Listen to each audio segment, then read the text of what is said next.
I'm back. Greetings, Turok. How may I assist you? Just don't check the upload date between this one and the last one. Yeah, I'm back. Get used to seeing the charge dart for a lot. I had to play back. I had to replay the entire game to get back to this point. Make sure it lines up with where the last episode ended up. This is post. Oh man. I don't really care to do it live because you hear a lot of keyboard clacking, and I hate it. Which didn't stop OBS from recording the keyboard clacking anyway, so that's something to figure out. I think it's because I set up for stream mode and then I didn't stream because I can't really. But been a long time since I uploaded anything.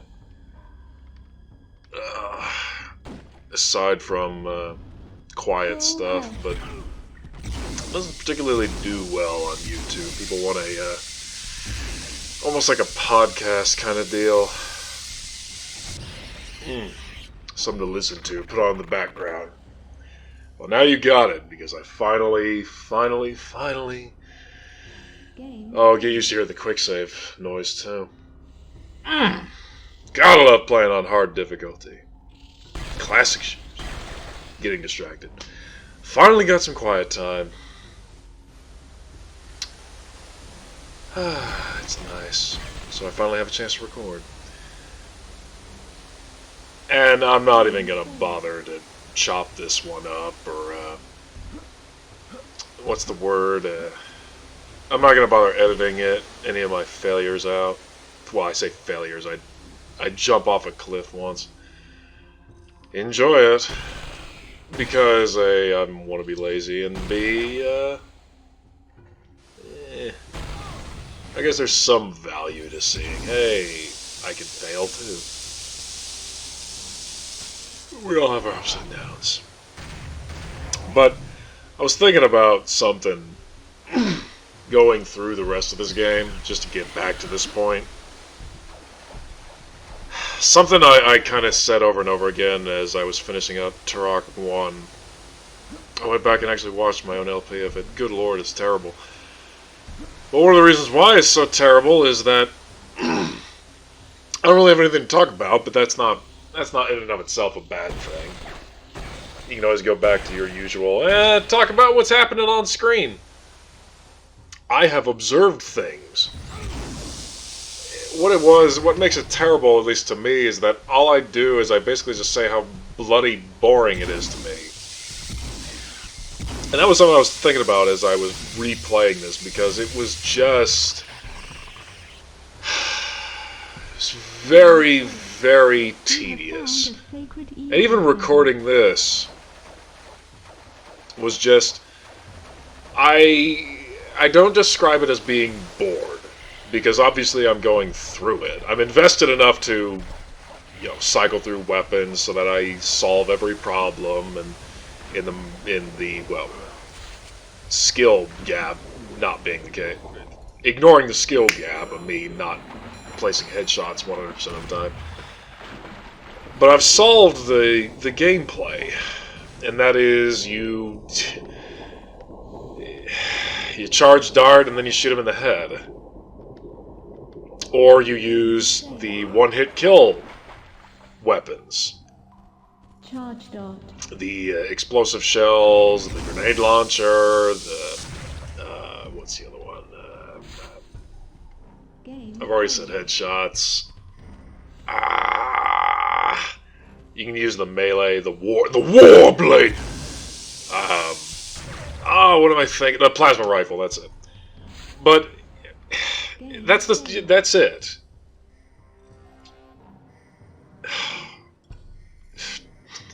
My tangential mind is ruining me at this instant. I've completely forgotten what my train of thought was. Oh, right. It wasn't boring so much as it was just... I describe it as so passively playing it. I'm not the term to use would be invested, but I'm not immersed in it. I'm still aware of my environment. I'm not getting lost in the game. I'm so passively going through it. And again, if you listen real carefully, you can still hear my keyboard clicks, but I'm not saying anything. I'm not even, I gotta do this, or I'm switching that, or I'm not even getting exacerbated whenever my fingers are kind of fumbling around with selecting the right weapon for the current situation. It is so banal. I would even say worse than boring, because at least you would feel something. It's so banal. I solved the game. And at this point, it's mostly just filling out the checklist. Get all the nuke parts, get all the Primarch keys, make sure to go through the level. And the issue is, when it comes to Turok and 1 and 2,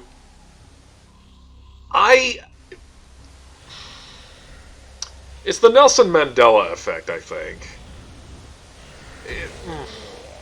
Probably wrong. I'm describing the phenomenon of, or it's rose-tinted glasses, maybe, but here's the thing, I never played Turok 2 as a child, but the phenomenon I'm describing to get to it is, I had this impression during Turok 1, and for that it's the rose-tinted glasses, but I had this impression that the levels were way more open, and far more open, less linear, with lots of side paths and backtracking. That was what I was thinking, was, where's all the backtracking? And Turok 2, I am surprise is not the term I'm digging for. I have an extensive vocabulary, and yet I cannot find the right word to describe the feeling. What a dilemma. But I'm expecting some kind of backtracking, or some kind of returning to previous areas, and I'm just not getting it. All of the levels so far have been very, very, very linear. They're open in that you can kind of, the term is sequence break them by doing diagonal jumps. But the objectives, you get these objectives and you think, okay, we've got 4 kids to save and 3 beacons to light. But again, there's no grand level geometry. There's no, like, I refuse to use it. Come up with a different example. I'm not going to say it. Resident Evil. Okay. Resident Evil, right? You have the mansion. And you'll be passing through that central hall several times. And that's kind of what I jumped in going... Doom. Doom is a better example, in fact. And not the new Doom. I've got my own thoughts on reboot Doom and Doom Eternal. But classic Doom. Any given level of classic Doom usually has... You have your kind of central objective of go get the button at the end. Obviously, the end level button. Or is it? No, it's a switch. It's a switch almost all the time.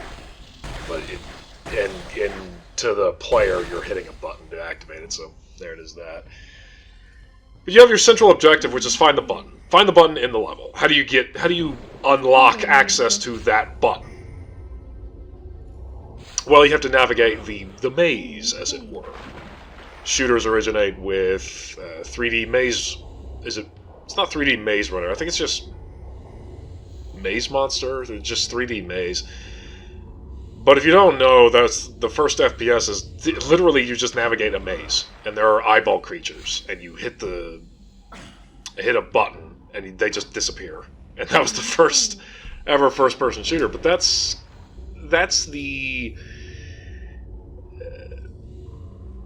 that's the origin of a lot of classic FPS game structure. That's what most FPS from the beginning of gaming, arguably with the NES. And yeah, I know Atari and all that stuff, but I mean in terms of really breaking mainstream. But every FPS emulated that style of having a maze-like environment. And I suppose right now on screen, yeah, I am watching it, I am paying attention. I'm not just talking to myself. Yeah, well, I am talking to myself. But anyway, here's an example of something where finally, in this underwater cavern, I can get lost in it. And I actually pull up the map, not really because I need it. I do know where all the objectives are. It's mostly just, I hate this water effect. But anyway, back to my point. Here we have an example of an environment where I'm traversing over ground. The level loops in on itself. And it's not the whole level. It's just a section of the level looping back on itself. And that kind of return to sender, I'm sure there's a GDC term for it. But that looping level design, interconnected, I don't like that term being used for it, but the looping back on itself aspect is kind of what I was expecting for the entire game. Every level to be like that, and it's not. It's... I would describe it more of... what would be a visual analogy? Think like... no, that's not a good one. Think like a steel chain, right? Like a chain link, where it's a straight line, but each link is a circle unto itself, and you just go from link to link to link to link to link. This little underwater cave segment is a link in the straight chain. And I suppose what I'd rather have is...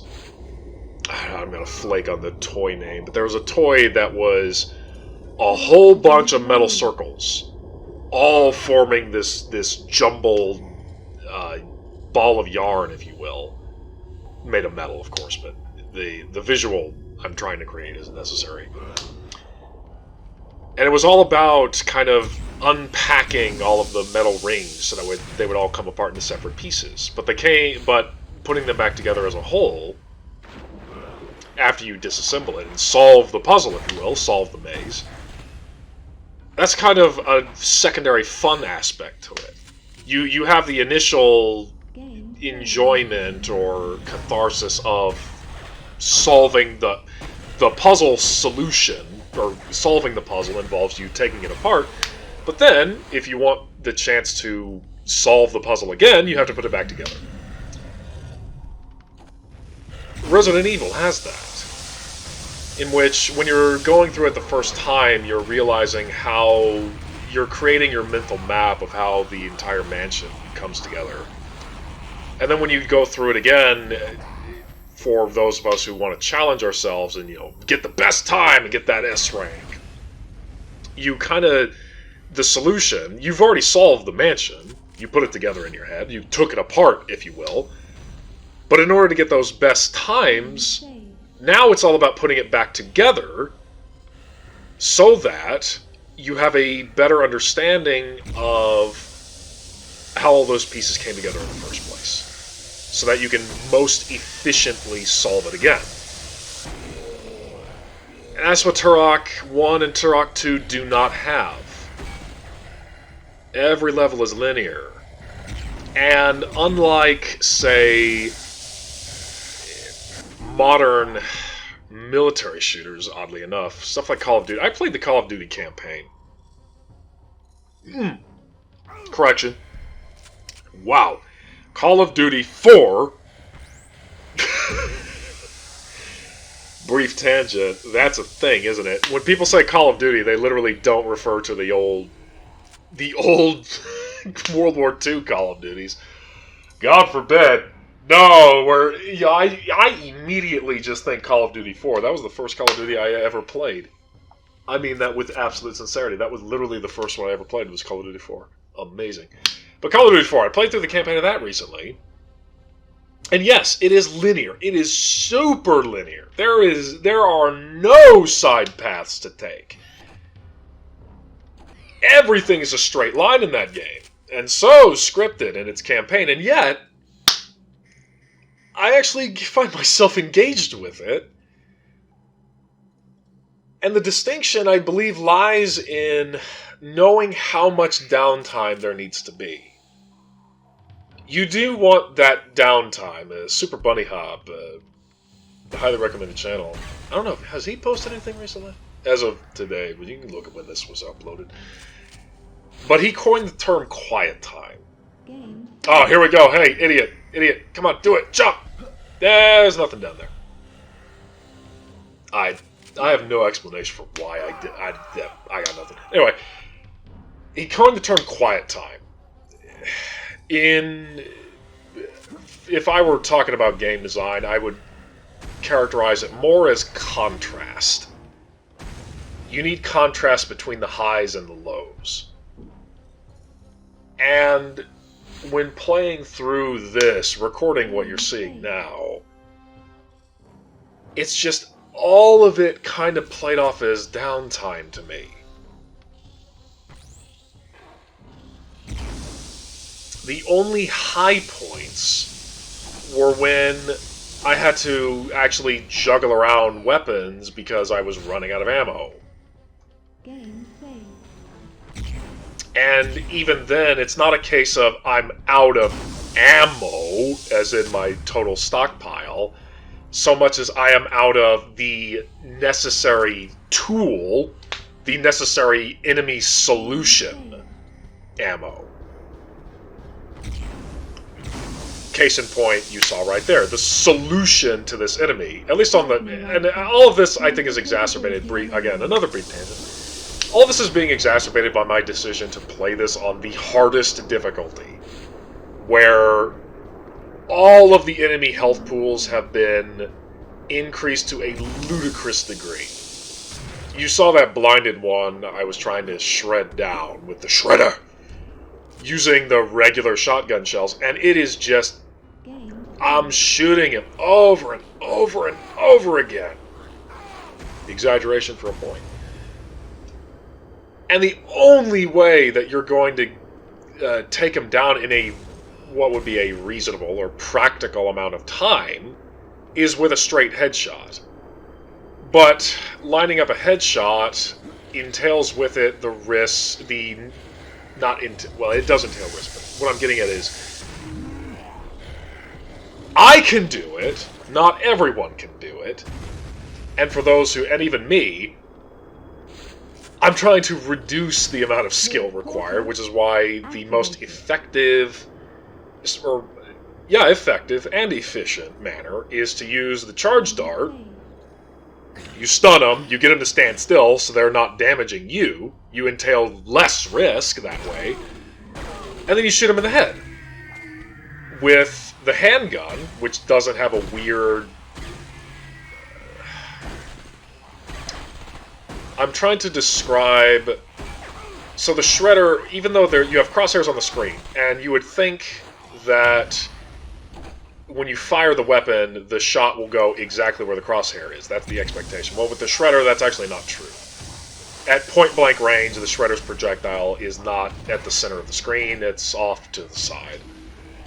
And it has to go a certain distance before... The projectile itself has to travel a certain distance before it will line up with the crosshair correctly.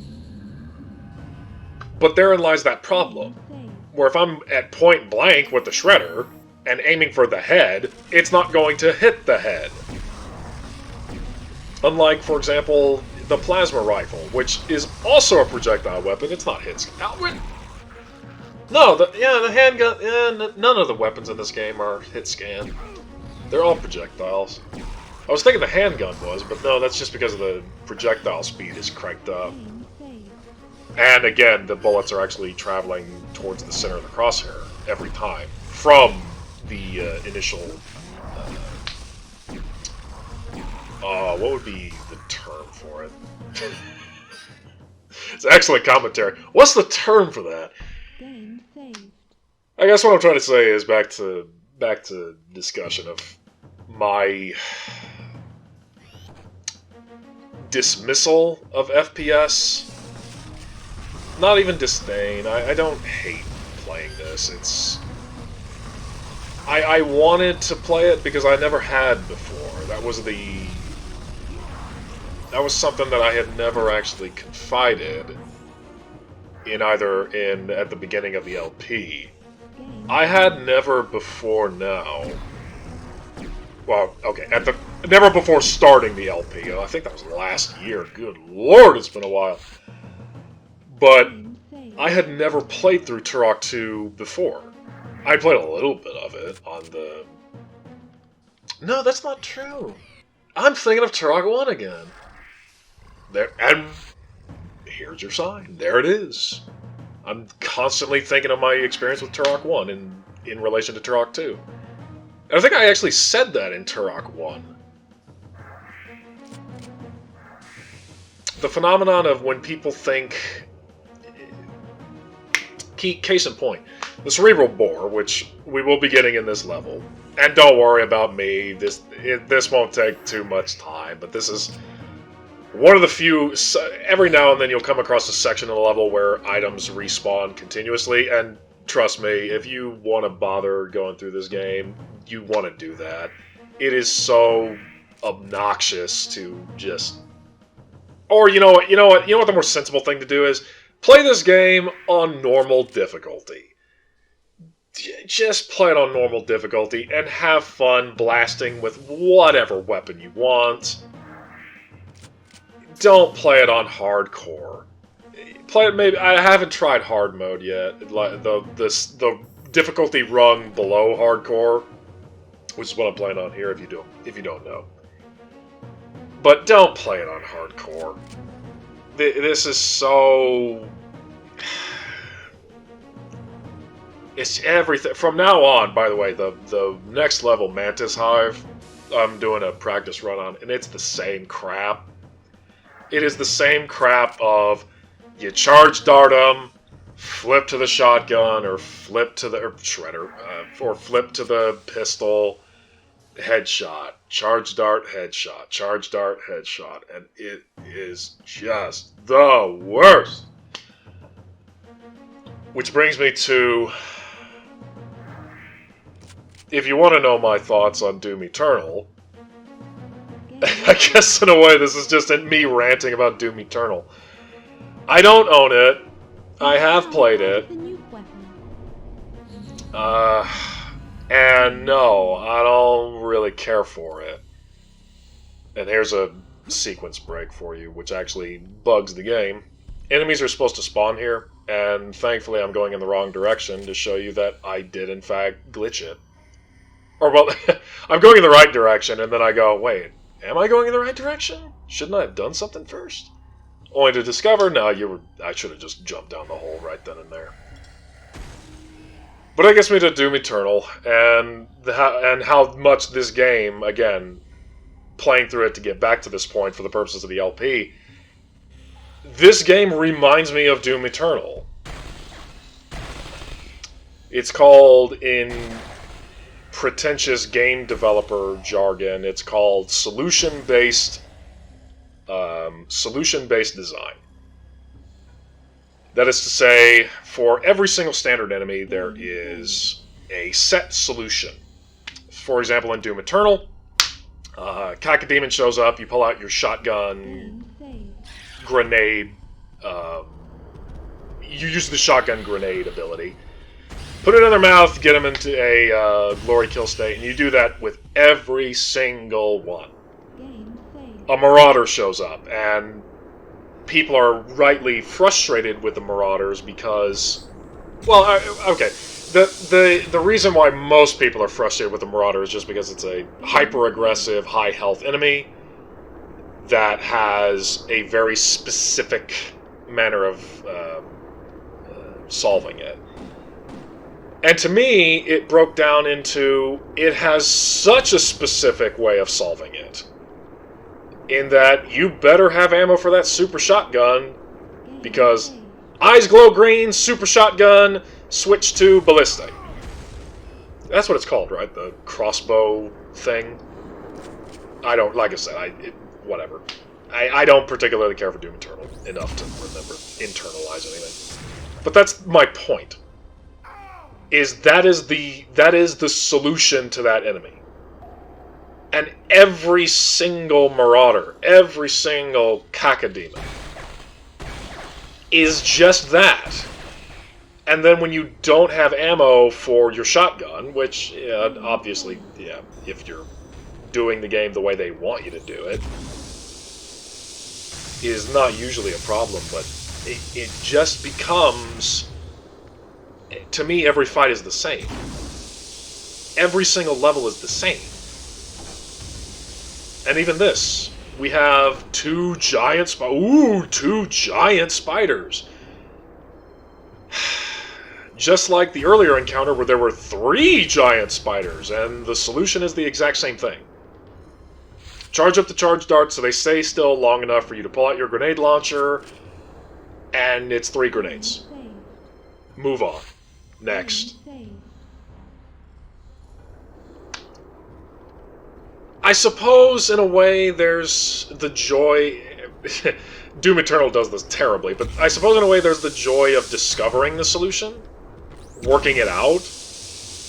I would argue the problem with that is, once you've worked it out, okay, at that point, I would in a design session, I would turn to the game designer and I would ask, okay, so that's the solution.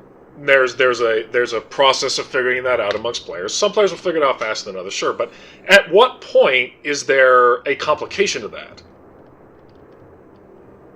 And for Turok 2, and especially Doom Eternal, the answer is, well, there is no complication. Once you've solved the enemy, it's the same. And Doom Eternal, they don't even let you discover the solution. They literally pause the game and just tell you. Boy, did that get tiresome. I'm just ranting about Doom Eternal. It's a good game, folks. It's a fantastic game. So is Doom 2016. Highly recommend both. Highly, highly recommend both Doom Eternal and Doom 2016. If you are a connoisseur of first-person shooter genre video games, you should pursue these titles post-haste and acquire them for your library and your personal enjoyment. Yeah, that's a genuine statement. Very, very good video games, but I've... Coming all the way back around, I have fallen out... I've had a falling out with FPS, and I don't know if there's anything that will reclaim that. I'm not going to say the word. I'm not going to say the game title, but... I got into fighting games. Not relatively recently, but it happened about 7 years ago now. I got into fighting games. But that's the point that I kind of say that was the point I kind of felt... Stop saying kind of. Process, thoughts, coherent sentences. At the point I got into fighting games, I became invested in fighting games. Enough to want to practice them and improve my skill at fighting games, is the same time that I lost interest in shooters. And if I had to psychoanalyze why that is, it is because shooters, to very simplistically and reductively define it, in my way, and this is me being, again, reductive. This is not not something you or anyone else should take as gospel, if you will, to turn a phrase. But it's, to me, I reduce it to, it's all just point and click. It's effectively a point and click game. that I have to actually use my other hand to press WASD and the number keys. Flamethrower. But it's just, I line up the crosshair, I click. I point the crosshair, I click. And the weapon that I use is just a number. It's a modifier to the point and click. But it's just point and click. There's no... And to have positive stuff for Doom Eternal. Excellent way to loop in. Why is Doom Eternal so great? Doom Eternal actually has options. It has moves. You have... flaking again. But you have other things that you do other than just the pointing and clicking. You have double jumps, you have maneuvers, you have glory kills, and the flamethrower, and the grenades. There are things that you do to modify the pointing and clicking. But to me, it will still be that reductive... there's not much to it. There's you know what it is? Here, I come up with it, because this is why I like fighting games so much. There's not as much decision-making to be done. Like, the decision here is, I'm going to use the explosive shells on my shredder. Or, in this case, the grenade launcher. Why? Not because it's the ideal weapon of choice, but just because all of these enemies, the solution is take them out in one shot. Okay, what are the weapons that can take out standard, the humanoid enemies in one shot? Explosive shells, grenade shells,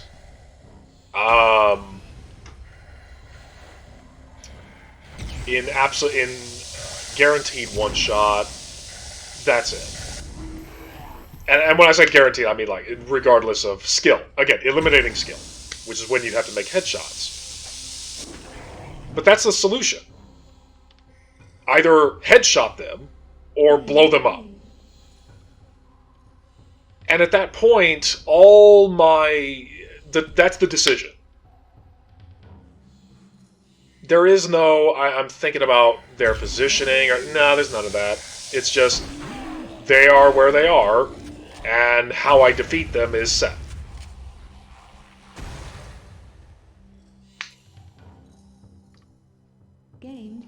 What do you do with FPS? I suppose with Doom's attempted solution is, like I said, the movement. Call of Duty did this for a time. They had the jetpacks, and Halo struggled with this as well. But even Halo, at least with Halo, you have kind of a sandbox.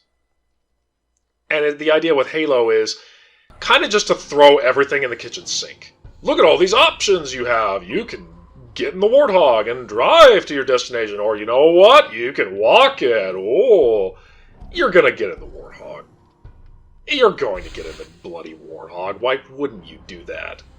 Other than, again, to place an unnecessary handicap on yourself so that you can pursue a personal challenge.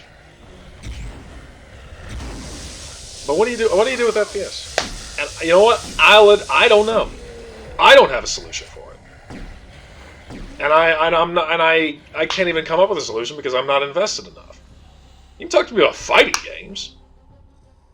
You can talk to me about fighting games. You can talk to me about action RPGs. You can talk to me about narrative RPGs. Well, JRPGs. I call them narrative RPGs. But you can talk to me about FPS. What do you do? What do you do with FPS? Outside of level design, outside of you make them faster. That was kind of the Call of Duty route, is basically to just speed them up. Or what was it? Doom kind of did the horde mode thing, where every room is basically horde mode.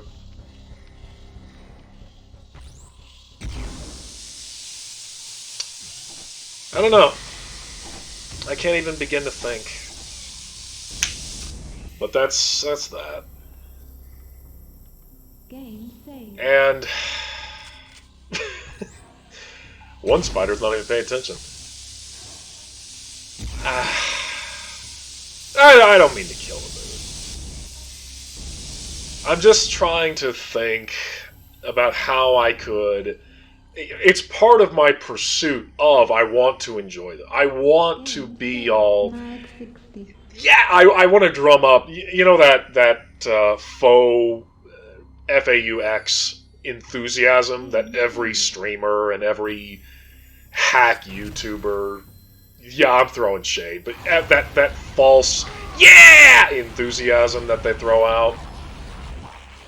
I want to feel that genuinely. I don't want to I don't want to fake that. As much as I would like to for this game. Because you know what? As a shooter, again, attempting to divorce myself from my own biases, modern, because I used to love shooters. Big Halo guy, if you want to know my history. My gaming history is bizarre as all get out, but I was big on Halo. And Call of Duty for a time. But, divorcing myself of bias, I think it's a good shooter. I do. You have a lot of weapons to choose from. There's a lot of... One complaint I will say is that there's some overlap. For example, once you get the Mag 60, the upgraded pistol, why does it not just replace the old pistol? And that's just archaic design. But there's a whole swath of weapons. A lot of them have unique functionality. And by that I mean they have not unique functionality as in the function. Like the grenade launcher and the cerebral bore, for example. They both have the same effect on the enemy, and that is they kill them instantly. They deal a large amount of damage. That's the function. But they have a unique presentation. It's the Borderlands effect, right? Or even though you get a new gun in Borderlands, and I mean, yeah, it's a new gun, I guess. But it has the same effect on the enemy. But that's the idea. Is it has same function but different presentation, different context. And speaking of the cerebral bore, this is finally doing a when is it gonna pull out the cerebral bore? It'll be here, and.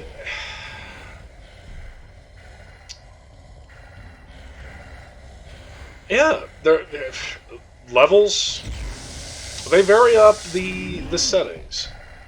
And even though the enemies start to overlap, at the very least, they have unique designs. I pointed out in an earlier part how much what are they called in universe? They're the Warhammer Chaos Marines, but that's essentially, that's what they are. I mean, come on! You cannot look at the. Again, I'm struggling. I'm filling up time, trying to think of what the game term for them is. But the Chaos Monsters.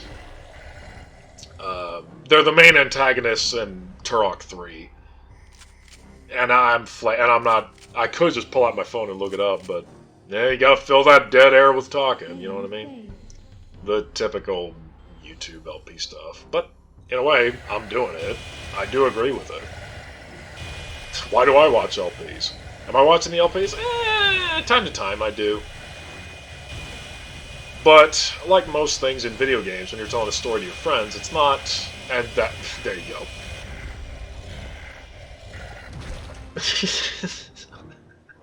Who's... We're gonna put a weapon in our game, alright. We need some weapons. Alright, well, we got our standard stuff. We got like a sniper rifle, that's the plasma rifle. Alright, we got a pistol. That's it's like Doom, it's got a pistol. That's your kind of standard weapon. Alright, you got a shotgun, gotta have the shotgun. I want a weapon that fires a homing projectile. Okay, alright. Power weapon, homes in on the enemy and explodes. Okay, but I want the explosion to happen because it's a drill. It's a flying drill that drills into the cerebellum of the enemy, drills into their brain and explodes.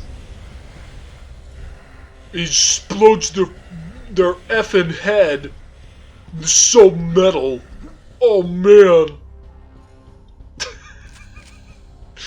Who comes up with that? A man or a woman with the mind of a 13-year-old who listened to way too much metal music. And you know what? God bless you, sir, ma'am. God bless you. That's one heck of an imagination. Ha-ha! Not a death. How many times have I died? Total? Once. And then, well, I suppose it matters if you count resets. So, I guess number of resets. Yeah, someone else will tally that up. Post in the comments below, how many times did I reset? Man, that fridge is loud. I'll probably edit, like, I'll do noise canceling and stuff, so I'll edit out the sound, but the fridge comes on, it's, good lord, that's noisy. Game saved. I wonder if they're going to do anything with Turok. After the, I'm referencing the reboot, and if you want to know, no, I'm not touching that. This isn't going to become a thing like, I want to do with Armored Core. Shredder. Although the big, if you want to know why that hasn't happened, why haven't I jumped to Silent Line yet? The answer is, cut and dry. I'm too scared. And what do I mean by that? It's not difficult for me. What it is that I don't know. It's an entirely personal thing of I don't know how to structure it. What does that mean? It means I don't know if I should just play through all the levels as straightforwardly as possible and just basically just do a story run. Here is the story of the game. Doing it silent or with commentary, either way. Or, alternatively, if I should actually go through the effort of showcasing the unlocking of every single part, which is what I did with 2 and 3. Is I went through the entire game and I got all of the hidden parts. And I made sure, and Another Age and the originals. I was adamant that, no, I'm going to show off how to get every hidden part. And I actually mean to go back and record just the hidden parts. Because I found out recently there isn't actually a video that just tells you where the hidden parts are. So, there's a thing I can do, or somebody can beat me to the punch. But you can find, like, there are guides online, duh. But that's the fate of Silent Line. I'm struggling between that, and at some point a friend of mine will probably just tell me, just do it! Get over yourself and just do it. And then then my other excuse will be, but I don't have any quiet time. Game saved. There's airplanes flying overhead, or there's an old man who lives here with me that I take care of constantly, and he'll never let me have any freaking quiet time, and we'll go back to another recording hiatus. But on the note of what you're seeing on screen, hey, check it out. We finally have a boss fight. Isn't that shocking? What are we on, level 4 now? Out of 6? And we finally have a boss fight? Oh my lord. Turok 1, we at least fought the, oh no. Oh no. Is he the ranger? I forget his name. The Humvee Jeep guy. The Long Hunter! His name is the Long Hunter. Oh, and again, back to... circling back around, more solution-based gameplay. Wow, that phase of the boss fight went by real quick, didn't it? Yeah, it did. That's because I already solved it. You use explosives. Isn't that fun? I've said my piece. Yeah, this is the boss fight, in air quotes.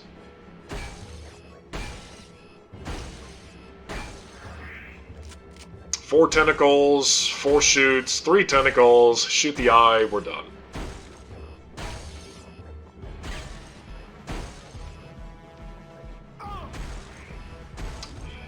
Ah, said my piece.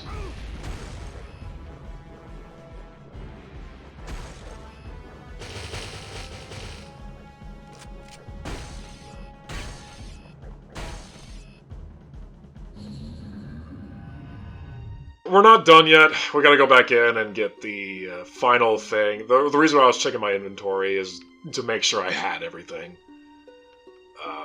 Gotta show it off. I feel the need to do that. Again, that's my predilection for Silent Line, is that's the struggle. Plasma rifle. Because going through that, not talking about Turok 2. We're talking about Turok 2, we're talking about shooters. We're not talking about Armored Core. But we have to deposit the red eagle feather for the Heart of Fire talisman. Which, come to think of it,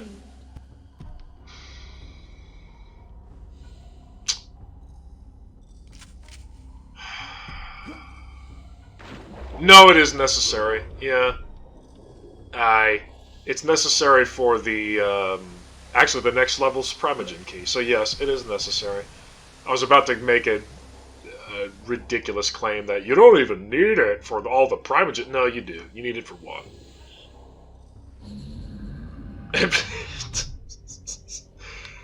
And being presumptuous, even now I'm claiming, yeah, you need it for one. Counter, I'm being presumptive. No, you do need it for one. Well, that's also being presumptive. We'll be corrected in the next level.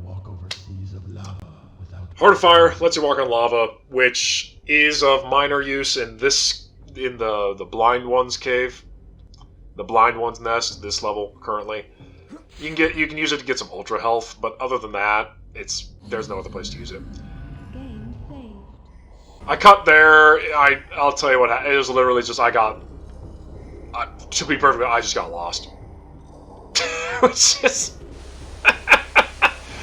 not as embarrassing as it should be. The reason why I got lost, let me rephrase that. Lost implies I didn't know where I was going. I know the level layout. The issue was I misidentified a particular climbing wall. There's a cave that you drop down in to get into the room where the portal is. Just go back to where we were in the talisman portal. That room. I thought that you could climb up the waterfall wall to go back up here, as it were. But no, I completely misidentified it, and then when I thought, uh-oh, wait, something's wrong here, I then just started to go through the level as normal before reverting back, before doing a reset, as it were, and realizing, no, this is the wall I was thinking of to go back up. And all I had to do was realize that, and home free. So you didn't miss anything in that cut, it was just me. Me failing to backtrack, and then going the right way.